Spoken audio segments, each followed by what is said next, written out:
Bien, alors aujourd'hui, on va voir comment la programmation orientée objet avec C Sharp et l'utilisation des attributs de type tableau avec la création d'un menu en mode console pour que je puisse. Alors l'objectif c'est quoi? Alors je vais exécuter pour voir l'objectif. Là, mon objectif c'est de pouvoir ajouter un service. Chaque service que j'ajoute, je vais remplir un tableau de salariés de ce service-là. Alors ce menu il me permet d'ajouter un service avec ces salariés qui seront stockés dans un tableau de type salarié, de pouvoir afficher les salariés d'un service, c'est-à-dire le service courant, et de pouvoir modifier un salarié en donnant le nom, le numéro du salarié, et de pouvoir le chercher dans le tableau des salariés qui est dans la classe service et de pouvoir le modifier. Bien. Alors pour ceci, on a besoin de quoi? On a créé une classe salarié. Alors dans la classe salarié, on va voir ce qu'on avait fait. Dans la classe salarié, on a créé une classe salarié qui est publique. On a créé un attribut numéro de salarié, ici, qui est de type int. Le nom du salarié, ces attributs sont privés. Le nom du salarié qui est de type string, le prénom de type string. La date de naissance ici qui est de type datetime. Et le salaire qui est de type double. Ici, on a créé les accesseurs, c'est-à-dire les getters et les setters. Pour chaque attribut, ici, on a créé un getter sur, par exemple, le numéro du salarié, qui retourne son numéro. On a créé un setter ici pour le numéro de salarié qui est comme paramètre n de type entier et qui affecte la valeur n au numéro du salarié de la classe salarié. On a fait la même chose pour le nom, pour le prénom, pour la date de naissance, ici. Alors, ici, l'attribut est du type datetime. Et pour le salaire. Ça, c'est pour les accessoires. On a créé un constructeur par défaut, salarié. Ici, on fait public, salarié, le même nom de la classe, on fait rien du tout. On a créé un salarié, un constructeur salarié, c'est un constructeur d'initialisation, qui a comme paramètre le numéro, le nom, le prénom, et ainsi de suite, la date de naissance et le salaire, ce qui nous a permis de le remplir. D'accord? Et on a surchargé ici la méthode toString. Ça, on l'avait vu dans la vidéo précédente. Ce qui nous intéresse maintenant, c'est la gestion des tableaux. Ici, on a surchargé la méthode toString, qui est une méthode de la classe Object, avec l'instruction override, qui nous permet de redéfinir, redéfinir la méthode toString.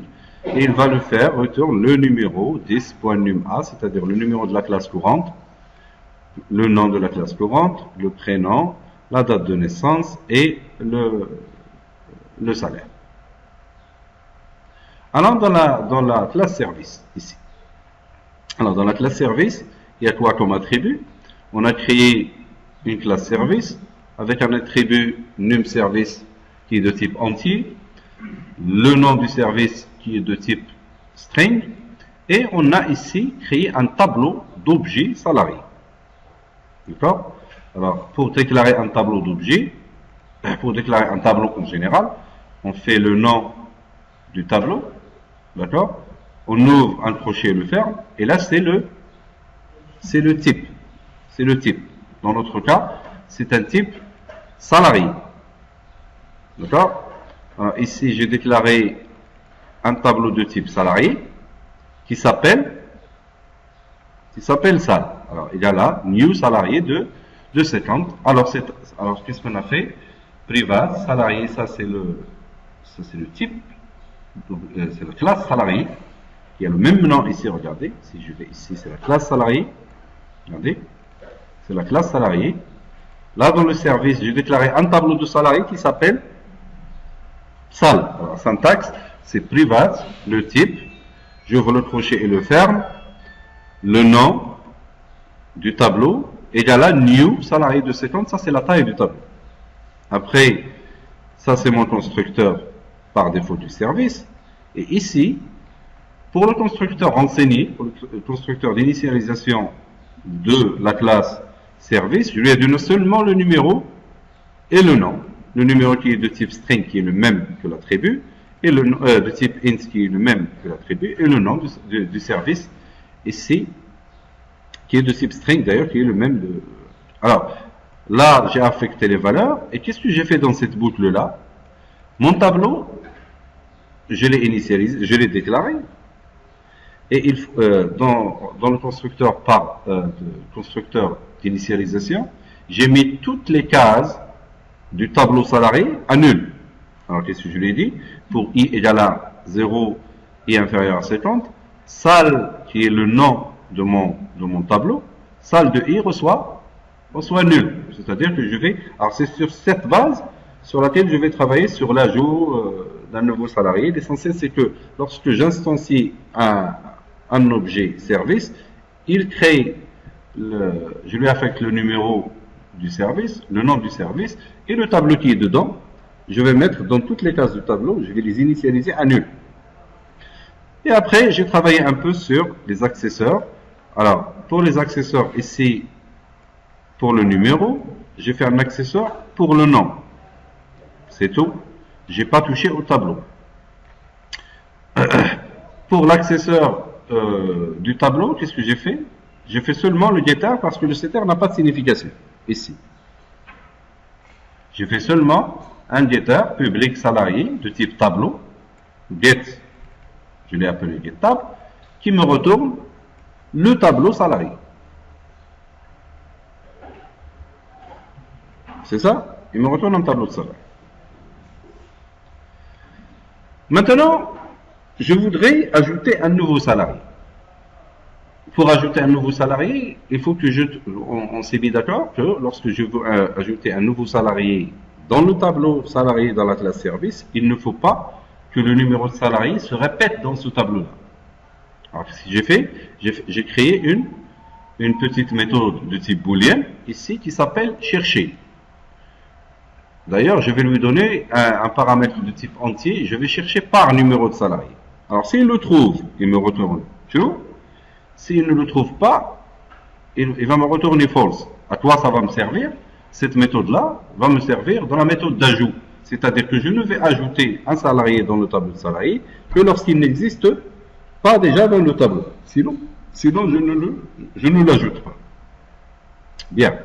Alors ici, j'ai fait exprès d'utiliser la boucle for each. La boucle for each, c'est une boucle aléatoire. C'est-à-dire, lorsque je vais lui dire for each, ça c'est le type, salarié S, parce que je suis en train de chercher dans un tableau de salarié. D'accord? Il faut que je cherche avec le même type d'objet. Je lui dis for each salarié in 10.sal. Le 10.sal, c'est quoi? 10, c'est la classe courante. Sal, c'est l'attribut de type tableau. De type tableau de salarié. Je lui dis, là où tu trouves un salarié, alors la boucle for each, je répète, c'est une boucle aléatoire. C'est comme si je lui dis, là où tu trouves un salarié, dans le tableau de salarié de cette classe-là. Qu'est-ce que tu fais? Je lui dis, si S, ça c'est l'objet, salarié, est différent de nul, pour qu'il ne traite pas les cases vides. S'il est différent de nul, là le S, à chaque fois, il sera rempli par quoi? Par la case du tableau salarié. Le boucle for each, il va mettre à chaque fois, il va se déplacer sur le tableau, et à chaque fois, il remplit S avec l'élément du tableau, qui est d'ailleurs de type salarié. Alors là, je lui dis, si tu tombes sur un salarié qui n'est pas nul, parce que les cases qui ne seront pas remplies dans le tableau, ils ne vont pas faire partie de la recherche. C'est pas la peine de chercher dans une case vide. C'est pour cela que je lui ai dit, lorsque tu te déplaces sur le tableau, si la case n'est pas nulle, et si le numéro de salarié est égal à la valeur recherchée. Regardez, c'est ça mon paramètre là. Regardez, je cherche par numéro. Le get num SA, c'est quoi? C'est l'accesseur, c'est le getter qui me retourne le numéro de salarié courant sur lequel il est en train de travailler. Alors, s'il trouve qu'il est égal, il va me retourner true. Alors, regardez, là, c'est la fin du for each. Alors, s'il fait le for each, il ne le trouve pas dans les cases non nulles. S'il ne le trouve pas, à la fin de ce for each, regardez, ça c'est ma boucle, ça c'est la fin de ma boucle. Là, quand il aura fini de faire le tour sur tous les éléments du tableau non nuls, d'accord, il va me retourner false. Ça veut dire qu'il ne l'a pas trouvé. Eh bien, moi, je vais gérer ça et je vais l'utiliser pour l'ajout. Alors, pour la position, on va l'oublier pour le moment. Alors là, c'est pour l'ajout d'un salarié dans un tableau. Si je veux ajouter un salarié dans un tableau, il faudrait qu'il ne se trouve pas déjà dans le tableau. Alors, j'ai créé une méthode de type procédure, c'est un void, ajouter salarié, et je lui ai donné un objet S de type salarié. C'est-à-dire que je prends un objet et je le mets dans la case, dans la première case que je trouverai. Alors le tableau au début, toutes les cases, ils sont à nul. C'est-à-dire que la première case que je vais trouver nulle, c'est dans laquelle je vais mettre cet objet-là. D'accord? Maintenant, s'il est rempli déjà avec les 2 ou 3 cases qui sont remplies, il va passer la première, il va trouver que c'est pas nul, il va passer la deuxième, il va trouver que c'est pas nul, la troisième, il va la trouver nulle, il va mettre mon objet ici, dans cette case-là. Comme ça, j'aurai un remplissage ordonné, de telle sorte qu'il va me remplir de haut en bas mon tableau. D'accord, j'y vais. Alors, qu'est-ce que je lui ai dit? If rechercher de s.num. Alors ça, c'est mon objet. Je récupère son numéro, c'est il est égal à false. Quand est-ce qu'il va me tourner, il m'a retourné, chercher, il va me retourner false. C'est lorsqu'il ne le trouve pas. Là, j'ai le droit de le mettre en place. Qu'est-ce que je lui ai dit? J'ai ouvert une boucle de i égale à 0 jusqu'à 50. Et qu'est-ce que je lui ai dit? Si this point sale de i, c'est-à-dire la case i, si elle est égale à nul, c'est-à-dire dès qu'il tombe sur un élément, de tableau qui est à nul, qu'est-ce qu'il va faire? Il va prendre S, il va le mettre dans cette case-là. C'est ce qu'il va faire. Je lui ai dit, lorsque tu tombes sur, alors le if il est là, hein, je vais le déplacer un peu. Lorsque tu tombes sur un élément nul, le premier, qu'est-ce que tu fais? 10.sale de i reçoit S. C'est-à-dire qu'il met dans la case i du tableau sale, qui est de type d'ailleurs, de type salarié, qui est dans la classe service, il va mettre le S. Alors le break, pourquoi j'ai fait le break? Pourquoi? Pour ne pas remplir tout ce qui reste. Le break, qu'est-ce qu'il fait? Il sort du for. Le break, c'est pour sortir du for. Il va plus faire le tour. C'est-à-dire, il tombe sur le premier, il le remplit, il fait break. Il sort de la boucle for. Sinon, si je ne mets pas break, il va me remplir tout ce qui reste, tout le tableau. La première fois, il va me remplir avec le même salarié. Et moi, je n'ai pas besoin de ça. C'est-à-dire, dès qu'il met l'objet salarié dans la position I qu'il a trouvé dans la case est nulle, il va sortir de la boucle pour. Comme ça, je ne remplirai que cette case-là. C'est grâce à cette instruction, ici, break. Alors ça, c'est pour l'ajout. Voilà. Maintenant, j'ai créé... alors, je vais aller sur la modification. Pour la modification, en fait, il me faut quoi? Il me faut un numéro de salarié que je vais chercher, qui est ici, de type entier, et il me faut le nouveau objet que je vais mettre à la place. D'abord, le tableau il est plein. Je lui ai dit tu vas me modifier le salarié numéro 2. Je te donne un nouveau objet et tu vas le mettre la case là où le salarié a le numéro 2. Maintenant, je vais chercher dans le tableau. Et de quoi j'ai besoin? J'ai besoin de la position dans laquelle se trouve ce salarié-là, pour que je puisse affecter dans cette position-là. Pour ceci, J'ai créé une petite méthode ici en haut, que j'ai zappé tout à l'heure. Voilà, elle est là, position. Alors, je vais faire un petit séparateur ici.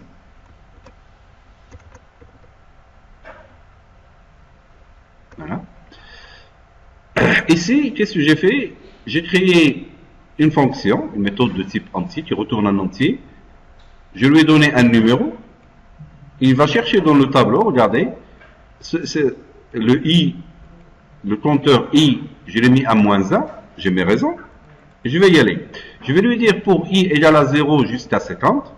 Si tu trouves if salle de i est différente de nul, et salle de i point num s, comme tout à l'heure pour la recherche, est égal à nul, la valeur que je cherche c'est celle-là, et là il fait le tour du tableau. Qu'est-ce qu'il me retourne? Il me retourne, tout à l'heure, pour chercher, il me retournait true ou false, ça veut dire qu'il a trouvé. Maintenant c'est plus précis, il me retourne le i. Le i c'est quoi? C'est la position dans laquelle il a trouvé mon salarié, dans le numéro que je lui ai donné en paramètre, ici. Là il me retourne le i. Maintenant si il finit le for, il ne le trouve pas. Il va me retourner -1. C'est sur cette base que je vais gérer mon algorithme, en fait mon programme, dans la modification. Je vais y aller dans la modification. Qu'est-ce que je lui ai dit dans la modification? Je lui ai dit, if position de num est différente de -1. Ça veut dire qu'il l'a trouvé. Ça veut dire que la position, il va me retourner la valeur, la position du salarié dans le tableau de salarié que je cherche. Qu'est-ce que je lui ai dit? 10.sal de quoi? Ça c'est quoi? Ça c'est la position retournée par la position, par la méthode position, la fonction. Et bien dans cette position-là, je vais mettre le nouveau salarié, c'est tout. Voilà. Sinon, s'il trouve qu'il est égal à -1, il va m'afficher le salarié que vous voulez modifier n'existe pas, c'est-à-dire que le numéro il n'a pas trouvé la valeur de num ici. Il n'y a aucun salarié dont le numéro est égal à cette valeur-là. Ça marche? J'ai créé aussi une méthode d'affichage pour afficher la liste des salariés. Finalement, qu'est-ce que je lui ai dit? Je lui ai dit de i égale à 0 jusqu'à 50. Si salle de i est différente de nul, ça veut dire qu'il ne va pas m'afficher des valeurs nulles. Il ne va m'afficher que les valeurs pleines dans le tableau. Qu'est-ce que je lui ai dit? Console.writeLine. Et là, qu'est-ce que j'ai utilisé? La méthode toString qui est dans la classe salarié. Regardez, .writeLine, c'est salle de i. Salle de i, c'est un objet de type salarié. .toString, c'est la méthode toString que j'avais. Et ici, regardez, dans salarié, c'est cette méthode-là que je suis en train d'utiliser, qui m'affiche, voilà, overwrite, que j'avais surchargé, qui m'affiche le numéro de ceci et de cela. Alors, tout ça, je l'ai préparé. J'ai préparé mon objet, ma classe salarié avec les getters et les setters. J'ai créé ma classe service avec un tableau de salariés et une méthode qui cherche un salarié qui me retourne un booléen. C'est celle-là, où est-ce qu'il est? Voilà, pour la recherche, il retourne un booléen. J'ai créé une autre méthode position qui me retourne la position du salarié que je cherche par numéro. Et quoi? J'ai fait l'ajout du salarié. On avait dit qu'il faut le trouver, qu'il ne faut pas qu'il le trouve pour qu'il l'ajoute. Il ajoute sur la première position nulle qu'il trouve, sur la première case nulle. Pour la modification, il faut qu'il le cherche et il met la nouvelle valeur, le nouveau objet S, dans la position qu'il a trouvée. Maintenant, dans le programme principal, qu'est-ce qu'on lui a dit de faire? Tout simplement, regardez, pour réussir ce menu-là, pour réussir ce menu, ajout d'un service, afficher les salariés, modifier un salarié, qu'est-ce qu'on avait fait? Alors,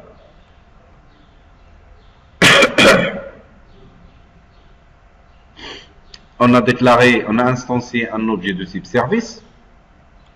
On a déclaré une petite variable x, on avait mis oui, et une variable de type string rep que j'ai mis par défaut O. Là, c'est l'affichage du menu en haut. D'accord? Et là, qu'est-ce que je lui ai dit? Ça, c'est l'affichage ajouter un service. C'est du console.writeLine. Pour afficher des salariés, modifier un salarié. Ça, on va l'enlever. Et j'ai lu la réponse. Si la réponse ici, je lui fais un indicateur. S'il tape 1, ça veut dire qu'il veut ajouter un salarié. S'il tape 2, ça veut dire qu'il veut afficher des salariés. S'il tape 3, ça veut dire qu'il veut modifier un salarié du service.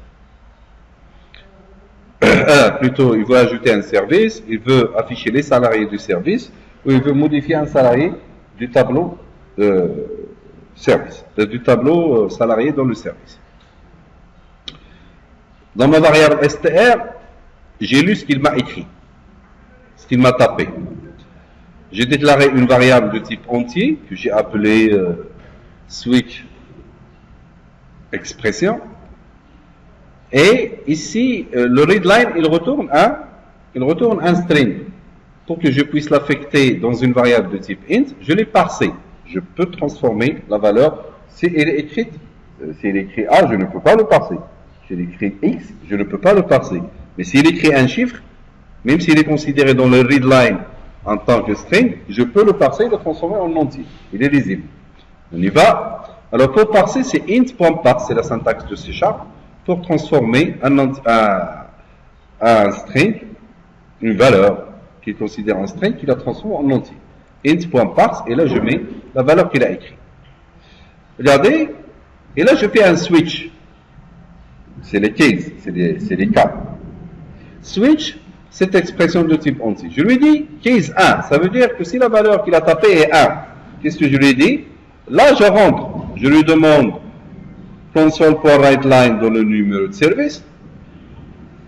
Ici, qu'est-ce que je lui ai dit? Là, j'ai utilisé le setter du numéro de service. Et j'ai récupéré int.pass de console.readline. Il va m'écrire, par exemple, le numéro de service 10.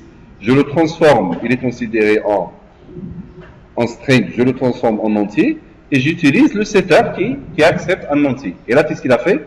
Il a affecté à cet objet ser, au numéro de service, il a affecté la valeur que je lui ai donnée.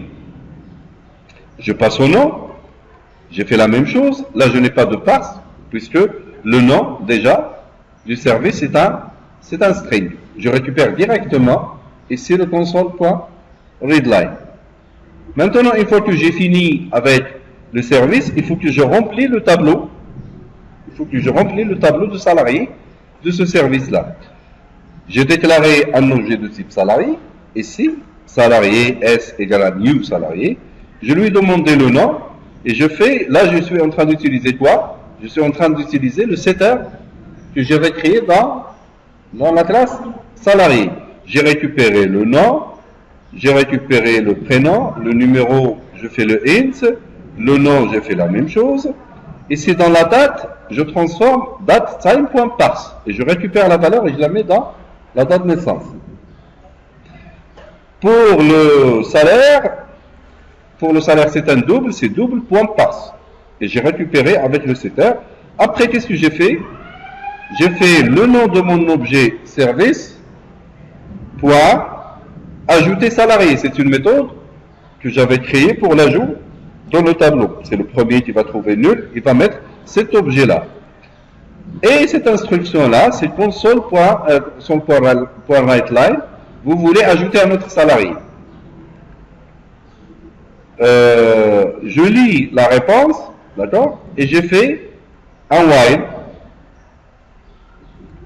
Là, regardez, j'ai fait un do ici et un while là. À chaque fois, je lui demande est-ce qu'il veut continuer. Il va me faire la même chose, il va me répéter ça tant que la réponse est égale à soit O majuscule, soit O minuscule. Le break ici, c'est pour le switch.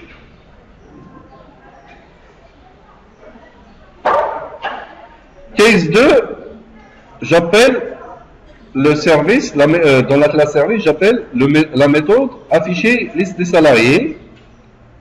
Ici, pour la modification, je lui demande le numéro de salarié. et j'instancie un objet de type salarié, ça c'est le nouveau salarié qu'il va mettre, et je lui demande de me remplir ce nouveau salarié, SA, SA, SA, et qu'est-ce que j'ai fait? J'ai fait l'objet serve, l'instance de la classe service, et je fais modifier salarié. Qu'est-ce que je lui ai donné? La position, et je lui ai donné là plutôt le numéro du salarié que je cherche, et ici SA c'est le nouveau objet salarié. Voilà. Et là j'ai réussi mon menu. Regardez, je fais ajouter un service, je tape 1, je fais numéro de service par exemple 1, Alaoui, Mohamed, je tape,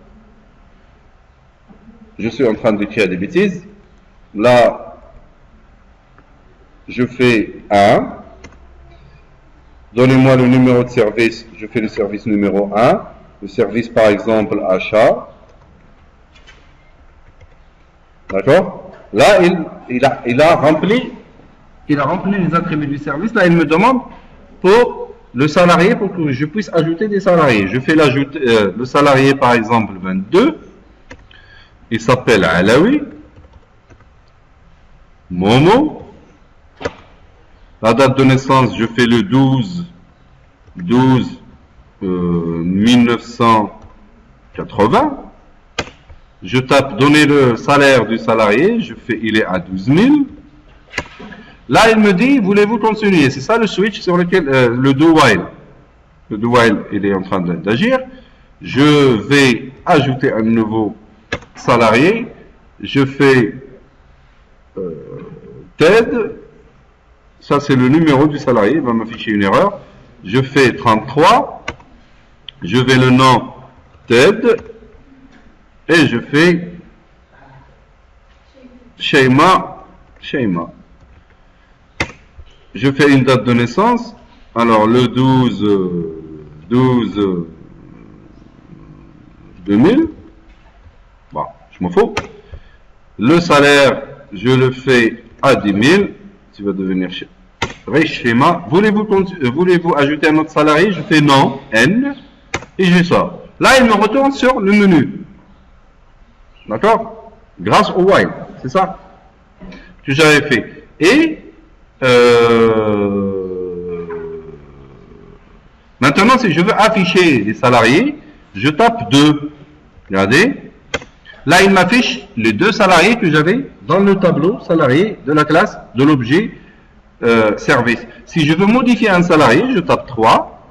Là, il me demande, donne-moi le numéro de salarié. Je vais lui demander, par exemple, le dernier, le 33.